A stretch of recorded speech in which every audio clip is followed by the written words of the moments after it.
കോഴിക്കച്ചവട ലോബിയുടെ കൃത്രിമ വിലക്കയറ്റം കാരണം ഹോട്ടൽ മേഖല പ്രതിസന്ധിയിലാണെന്ന് Kerala hotel and restaurant association.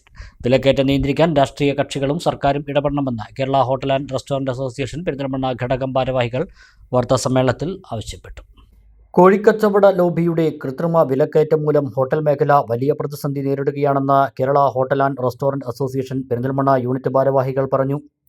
ഹോട്ടലുകളിൽ കൂടുതലായും ചിക്കൻ വിഭവങ്ങളാണ്. ഇത് മുതലെടുത്ത് കോഴിക്ക് അടിക്കടി വില വർദ്ധിപ്പിക്കുന്ന സ്ഥിതിയാണുള്ളത്.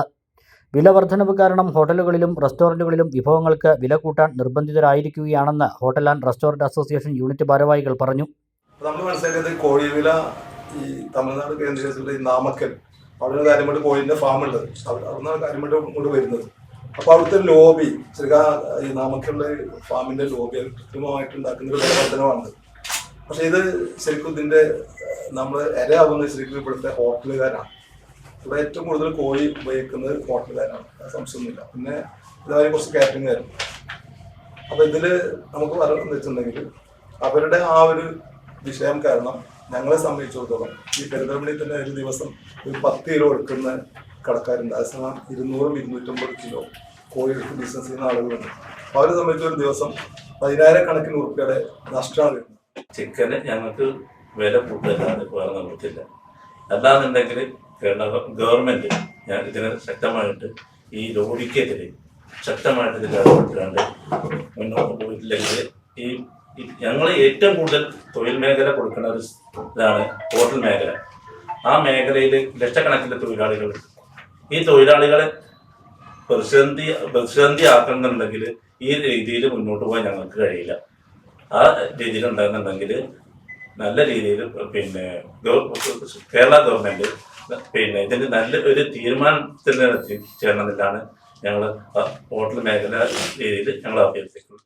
വലിയ വിലക്കയറ്റമുണ്ടായിട്ടും രാഷ്ട്രീയ കക്ഷികളോ സർക്കാരോ ഇടപെടുന്നില്ലെന്ന് അസോസിയേഷൻ ഭാരവാഹികൾ കുറ്റപ്പെടുത്തി. വില നിയന്ത്രിക്കാൻ സർക്കാർ അടിയന്തര നടപടി സ്വീകരിച്ചില്ലെങ്കിൽ സമരവുമായി മുന്നോട്ടു പോകേണ്ടി വരുമെന്ന് സംഘടനാ നേതാക്കൾ മുന്നറിയിപ്പ് നൽകി. ഓരോ സാധനവും ഒരു മര്യാദ റേറ്റിന് കിട്ടുകയാണെങ്കിൽ നമുക്ക് പിടിച്ചു നിൽക്കാൻ പറ്റും ഇപ്പോഴത്തെ ഒരു സാഹചര്യത്തിൽ. അപ്പോൾ ഇതിൽ ഞങ്ങൾക്ക് പറയാനുള്ളത് സർക്കാർ ഇതിൽ ഇടപെട്ടുകൊണ്ട് ഇതിന് തീരുമാനം ഉണ്ടാക്കണം. മറ്റൊരു വിഷയം എന്താ വെച്ചിട്ടുണ്ടെങ്കിൽ ഇവിടുത്തെ രാഷ്ട്രീയ പാർട്ടി, നിങ്ങൾ രാഷ്ട്രീയ പാർട്ടി കുറ്റപ്പെടുത്തല്ലേ, പക്ഷെ പൊതുവെ എന്ത് വിഷയങ്ങൾ ഉണ്ടാകും രാഷ്ട്രീയ പാർട്ടികൾ അതിനെതിരെ സമരം ചെയ്യാറുണ്ട്. പക്ഷെ ഇത്രയധികം വില ഇത്രയും സാധനങ്ങൾക്ക് വർദ്ധിച്ചിട്ടുണ്ട്. ഇവിടുത്തെ ഒരു രാഷ്ട്രീയ പാർട്ടി ഇതിനകത്ത് ഇടപെട്ടാന്നുള്ളതാണ്. അത് ശരിക്ക് ഞങ്ങളെ മാത്രം ബാധിക്കുന്നതല്ല, ഈ വില വർധന ഇവിടുത്തെ പൊതുജനങ്ങളെ ബാധിക്കുന്ന ഒരു വിഷയം കൂടിയാണ്. എന്നിട്ട് പോലും ഇവരെന്താണ് ഈ ഇതിനെതിരെ ഒന്നും ഒരു സമരം ചെയ്യാതെ മുന്നോട്ട് പോകണം എന്നുള്ളതിൽ ഞങ്ങൾക്കൊന്നും പറയാൻ കഴിയുന്നില്ല.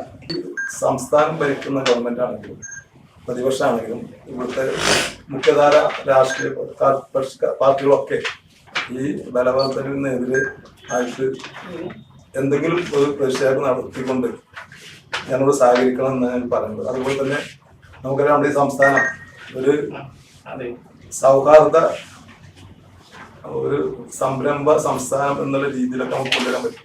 കാരണം ഗവൺമെന്റ് ഞങ്ങളുടെ കൂടെ അല്ലെങ്കിൽ കച്ചവടക്കാരെ കൂടെ നിന്നുകൊണ്ട് ഒരു സൗഹാർദ്ദ സംരംഭ സംസ്ഥാനം എന്നുള്ള രീതിയിൽ കൊണ്ടുവരാൻ നമുക്ക് വലിയൊരു ഉപകാരം. വാർത്താ സമ്മേളനത്തിൽ സംഘടനാ രക്ഷാധികാരി Saleem Thenari, president Abbas Pattikkad, secretary Balakrishnan, treasurer Abdurahman, working president Shanavas, vice president Shibu, Mohsin, Babu, Suresh, Sukkur എന്നിവർ പങ്കെടുത്തു. ചമഞ്ഞൊരുങ്ങാം ചമയത്തിനൊപ്പം. ചമയം ടെക്സ്റ്റൈൽസ്, പെരിന്തൽമണ്ണ, മഞ്ചേരി.